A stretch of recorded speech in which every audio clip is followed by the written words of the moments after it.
मनमोहिनी दीदी जी का ब्रह्मा कुमारीज ईश्वरीय विश्वविद्यालय के गणमान्य व्यक्तियों की नाम सूची अथवा यश पट्टिका बोर्ड ऑफ ऑनर में बहुत ऊंचा स्थान है। ऐसा स्थान पाने के पीछे अनेक कारणों में बहुत से कारण सबको मालूम है, जो भी उनके संपर्क में आए। और मेरे दिल पर जो लिस्ट है उसमें ज़रूर जो उनका ईश्वरीय विद्यार्थी जीवन था उसमें एकदम अचूक रहना और इस योगी जीवन की जितनी नियम मर्यादाएं हैं उनका पालन ना सिर्फ करना लेकिन अपने जीवन से उसको दूसरों को भी महत्व दिखाना और प्यार पैदा करना। कोई नियम सज़ा नहीं है, मर्यादाएं बंधन नहीं है, लेकिन ये स्वतंत्र करने के लिए, प्रॉब्लम्स को ख़त्म करने का एकमात्र साधन है। ऐसा विधिवत जीवन जीकर के सिखाने में और योजनाबद्ध तरीके से सब काम करने और कराने वाली दूरदर्शिता और नीति निपुणता वाली जीवन, ये सारी लिस्ट ये मोहिनी दीदी जी की पर्सनालिटी दिखाती है। तो विकारों के साम्राज्य में रहते हुए उनके प्रभाव से परे तो और भी सब उनके साथी सहयोगी थे। जो भी योग अभ्यास करता है यही लक्ष्य रखता है कि हमें अपने जीवन को पवित्र बनाना है, लेकिन उनका चेहरा, उनकी मुस्कान, उनके अंतर्मन में जो माया पर विजय के गीत गाने वाले विजय रत्न का जो दृश्य था वो मन में हमेशा के लिए छाप छोड़ जाता था, जो भी उनके संपर्क में आते थे। आजकल जब मन को स्थिर करने का अभ्यास करते हैं उसी को ही मेडिटेशन या योग कहते। एकाग्रता हो गई, कंसंट्रेशन हो गई, आपको पढ़ाई में, अपने बिजनेस में, किसी चीज़ में वो शक्ति मिल गई तो बस वो मेडिटेशन हो गया। परंतु सच्चे अर्थ में योग वो है जिसकी आधार भूमि में ये भाव समाया हो कि एक परमात्मा ही मन का सच्चा मीत है, समर्थ सहारा है। ऐसे नहीं कि कोई माइंड एब्स्ट्रैक्ट डायरेक्शन में, मतलब आप साइलेंट हो गए, आपने कुछ ड्रेस चेंज कर ली, बुद्धि को कहीं पर भी सेट किया, वो योग हो गया। नहीं, योग का जो मूलभूत तत्व है वो है परमात्मा से प्यार।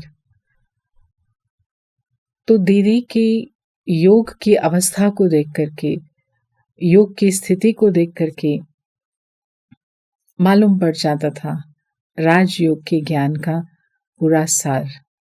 तो बात 1973-74 की है, जब दिल्ली में एक बहुत बड़ा मेला हो रहा था और उन्हीं दिनों की ही कहानी है जब यूएसएसआर के उस समय के प्रेसिडेंट ब्रेजनेव भी उनका आना दिल्ली में हुआ और उसी मैदान में जहाँ पर ब्रह्मा कुमारीज का मेला होना था उसी मैदान में ही गवर्नमेंट ने डिसाइड किया उनका वेलकम होगा।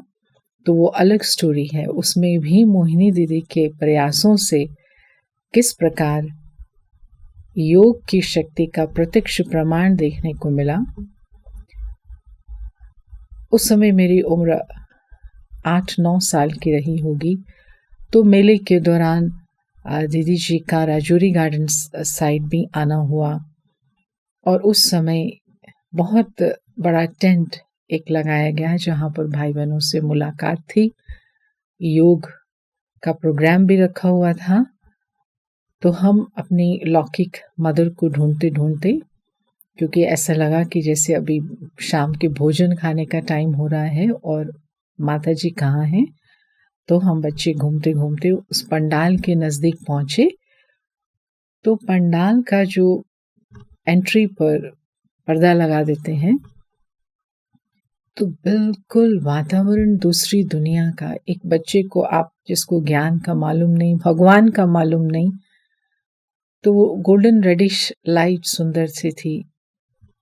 इतनी सारी भीड़ अंदर थी, भाई बहनें योग युक्त अवस्था में बैठे थे। वहां ज्यादा नजर टिकी नहीं, लेकिन स्टेज पर वाइट तख्ता जैसे होता है, वाइट चादर थी उसके ऊपर, और वहां पर 3 हस्तियां। तो क्योंकि माँ बाप जाते थे सेंटर पर, तो पता तो था कि ये कौन है, नाम सिर्फ पता था, बाकी क्या है इनका परिचय वो उस समय सामने नहीं था। तो रुक्मणी दादी एक तरफ, ऑलराउंडर दादी दूसरी तरफ, और बीच में मोहिनी दीदी, मनमोहिनी दीदी, और पीछे बहुत बड़ा मम्मा का चित्र था। तो ये जो दृश्य था, एकदम योग में, प्रेम में शक्तिशाली जो वाइब्रेशंस, ये चेहरा, क्योंकि उस उम्र तक या तो देखा था माँ को, चाची को, नानी को, दादी को, आंटियां थी बहुत सारी, तो घर गृहस्थ में रहने वाली, काम करने वाली, साधारण, कोई के चेहरे पर कोई रंज, थोड़ा सा नाराजगी, कुछ ऐसा वैसा, और या फिर स्कूल की टीचर्स को देखा था। तो लेकिन ये जो नारी थी, ये जो स्वरूप था, उस समय योगिनी शब्द मालूम नहीं था, लेकिन नारी का जो ये रूप है, ये भा गया मन को, छप गया मन में। उस समय कोई ऐसी भी उम्र नहीं थी कि कोई संकल्प आए कि मुझे ऐसा बनना है, या प्लान बनाया ना, लेकिन वो डीप जा करके वो छवि उसने अपना स्थान बनाया, और समय आने पर ये मनमोहिनी मूरत जो थी, भगवान के प्रेम में मग्न, तो जिससे वो प्रेम में मग्न थी, जब उसका परिचय मिला तो स्वयं ही समझ में आ गया कि हाँ, इससे प्यार करने से ऐसा योगिनी वाला जीवन बन सकता है। क्योंकि ऐसा योग जो आपके मन से द्वेष, दुश्मनी की दुर्गंध, नाराजगी का रूखापन खत्म करे। उस समय तो द्वेष, दुश्मनी की दुर्गंध, नाराजगी के रूखेपन वाले जो चेहरे आसपास झलकते थे, खूब वाइब्रेशंस उसके, तो ये व्यक्तित्व सबसे ऊंचा, कुछ अलग ही था। दृष्टि में चमक, प्राप्ति, भरपूरता। तो ऐसी नारी जो राजयोग की पढ़ाई आपको ऐसा बना सकती है। तो फिर धीरे धीरे जब माउंट आबू में हमारे पेरेंट्स हमको ले जाते थे, तो मनमोहिनी दीदी ने खास रुक्मणी दादी को बोला, रिक्वेस्ट किया कि इस परिवार को, जो मधुबन का पांडव भवन का विशाल भवन स्थान है, वहां पर एक फैमिली रूम था, तो उस फैमिली रूम में ही सबको इकट्ठा रखा जाए। और वो खुद रोज बुलाती थी कमरे में और पूछती थी बच्चों ने क्या खाया, और एकदम उसके बाद मुरली निकाल करके बैठती थी, और उसका पेपर, कोई भी एक पन्ना जो निकलता था, उसमें से वरदान कि देखो आज बाबा ने आपके लिए ये बोला है। तो मुरली से प्यार और मुरली से अपने जीवन के लिए रास्ता कैसे बनाना है, तो कुछ ही मीटिंग्स में उन्होंने ये दिखा दिया कि हमारा अगर किसी के साथ भी संबंध है, हम उनको नहीं जानते, उनकी कर्म कहानी क्या है, उनका फ्यूचर क्या है, लेकिन अगर हम भगवान को बीच में रखते हैं, उसकी श्रीमत को बीच में रखते हैं, तो हम निमित्त बन सकते हैं उनके सामने, वो श्रीमत द्वारा जो रास्ता उनके जीवन को श्रेष्ठ बनाए। तो ये भी उन्होंने खूबी से किया। और उन्हीं दिनों में जब बाप दादा से मिलन होता था, सप्ताह में 2 बार भी मिलन होता था, तो परिवार का परिवार जब सामने आया, तो बड़े प्यार से, ऐसे थोड़ी सी चंचल वाली, वैसे तो उनका हमेशा स्वरूप अच्छा, स्ट्रिक्ट शब्द में नहीं बोलूँगी, शक्तिशाली रहता था। लेकिन क्योंकि बच्चे थे हम, तो वो देख कर के थोड़ा-सा मुस्कुराती थी। और जब बाबा के सामने एक दिन आई और बाबा तो वरदान दे रहे थे, बातचीत कर रहे थे परिवार से, और उन्होंने मेरी तरफ देखा क्योंकि अब मेरी बारी आई थी बाबा के सामने आने की। तो बाबा ने कहा कि अच्छे घर में जन्म लिया है, स्वराज्य अधिकारी आत्मा हो। तो वो सुनते ही वो दीदी का जो चेहरा था, दीदी ने ऐसे चेहरा किया और नोट किया कुछ डायरी में। उस समय दीदी ने बाद में बुलाया और कहा, समझा बाबा ने क्या कहा? तो मन में आया कि क्योंकि बच्चे थे और योगी जीवन जीने में जो जो भी नियम होते हैं, बाहर का नहीं खाना है और ये सारी चीज़ें नहीं करनी है, सुबह जल्दी उठना है, तो माँ बाप तो कोशिश करते थे कि बच्चे भी फॉलो करें। तो आता था जैसे कि बंधन है और ये कब तक चलेगा। तो मन में आया, अच्छे घर में कैसे जन्म लिया, यहाँ तो कितने बंधन है। तो माँ तो सारा समय कुछ ना कुछ लिस्ट बना के बैठी रहती है। वो अंदर में आया। तो जब दीदी ने पूछा तो भी ये भाव आया, लेकिन उन्होंने जैसे अंडरलाइन करा दिया कि ये भगवानुवाच था, ये परमात्मा ने स्वयं स्वराज्य का तिलक दिया कि बच्ची स्वराज्य अधिकारी हो। तो जब समझ आई तो ये वरदान सारी जिंदगी के लिए शक्ति बन गया। जब भी कोई, क्योंकि रास्ता तो बहुत बड़ा है, कोई बात आई तो यही तिलक बाबा का लगाया हुआ और दीदी के ये चेहरा ऐसे करने वाला सामने आ जाता है। और ना सिर्फ इतना ज्ञान के प्रति प्यार, लेकिन कुछ न कुछ ज्ञान के आधार पर हम सेवा करें, हम शेयर करें सबके साथ जो हमारे जीवन की विशेषताएं हैं। खाली हम अकेले मीठे लड्डू नहीं खाएं, सबको कुछ न कुछ दें। ये तो उनका उमंग उत्साह इतना था, लेकिन जो संपर्क में आते थे उनमें भी वो भावना भर देना। तो हम उस समय जो बच्चों की उम्र वाले में उनको भी समझा देना। तो जब जाने का समय होता था तो कोई ना कोई होमवर्क देती थी।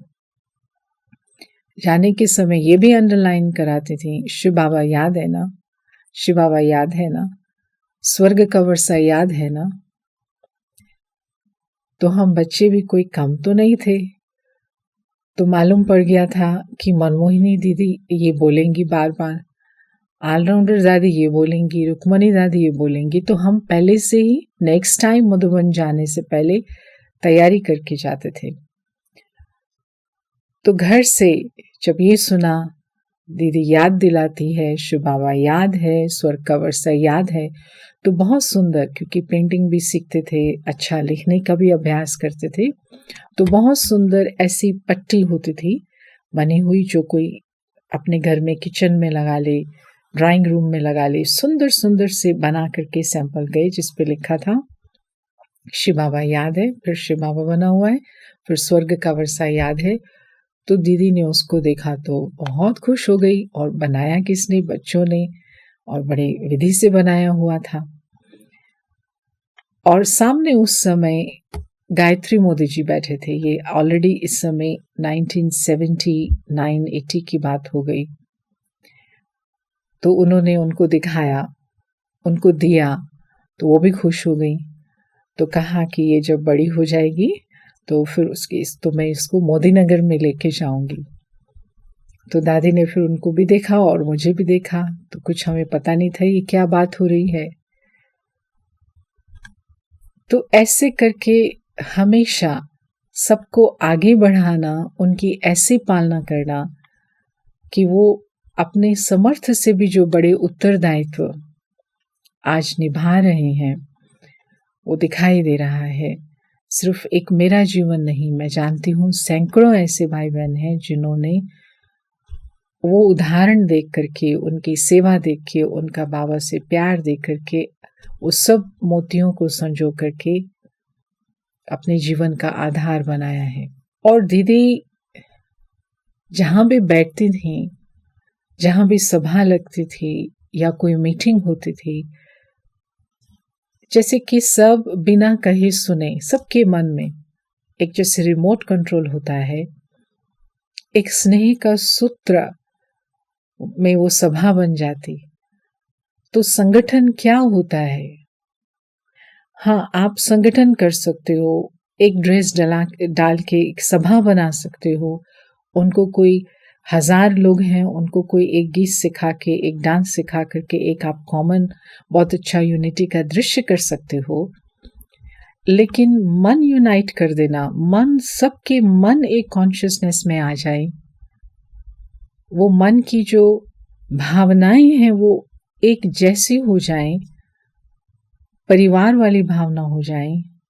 कोई नहीं लगे ये छोटा है, ये कम समय से ज्ञान में है, ये बड़ा है, या मैं तो कुछ नहीं हूँ, ये सेवाधारी है। जो भी उस समय सभा में उपस्थित होते थे, सबको लगता था मैं सबसे ज्यादा विशेष हूँ, मैं सबसे खास हूँ, मेरा महत्व है।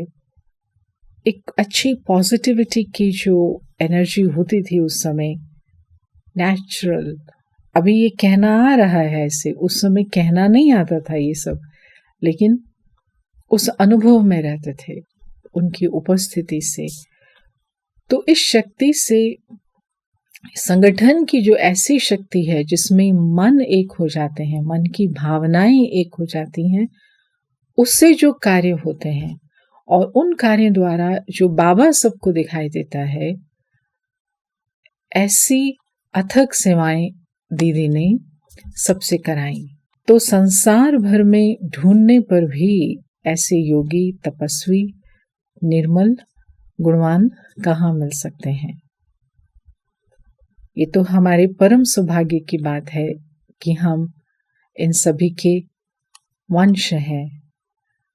तो ये इस ईश्वरीय परिवार की दीदी मामा के बाद सिरमौर थी, और उनकी जो ये स्वर्णिम स्मृति है हमारे मन में सदा अंकित रहेगी।